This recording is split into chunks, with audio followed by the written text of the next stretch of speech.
দেখানো আছে, তুলছো যখন একটা ভালো জিনিস দেখাইছি।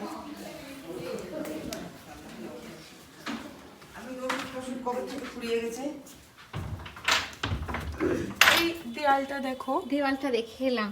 এই দেওয়ালটা দেখছো অনেক দাগ আছে, ফুটো হ্যাঁ, ফুটো গলি। ওগুলো না সেলের দাগ, জানো? তাই? তখন 71-এ যুদ্ধ ছিল বাংলাদেশ স্বাধীন হওয়ার সময়, ওই এটা সেলের দাগ। এইটা? আচ্ছা, সেল পরে এগুলো হয়েছিল। এটা সেল পড়েছিল বাড়ির বাংলাদেশে। কিছু হয়নি, শুধু ওই ফুটোগুলো হয়েছে। এইটা সেলের দাগ, ওইটা সেলের দাগ, আর উপরে যে টব আছে হ্যাঁ। ওটা সেল পড়ে এরকম হয়েছে, ওই জন্য টব রেখেছে চারদিক দিয়ে।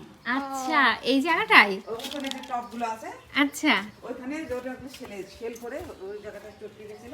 আচ্ছা ওখানে তেল রাখা আছে। আচ্ছা, এই জায়গাটাতেও দেখো ওই শেল পড়ে বাংলাদেশ যুদ্ধের সময় 71-এ যখন যুদ্ধ হয় তখন শেল পড়ে এই জায়গাতেও অনেক ফুটো দাগ রয়েছে। এই জায়গাটাকে ওরা খুব সুন্দর করে ব্যারিকেড করে রেখে দিয়েছে চিহ্ন হিসাবে, রিপেয়ার করেনি, কারণ একটা ঐতিহাসিক স্মৃতিই বলা যায় এটাকে, তাছাড়া আর কিছুই না।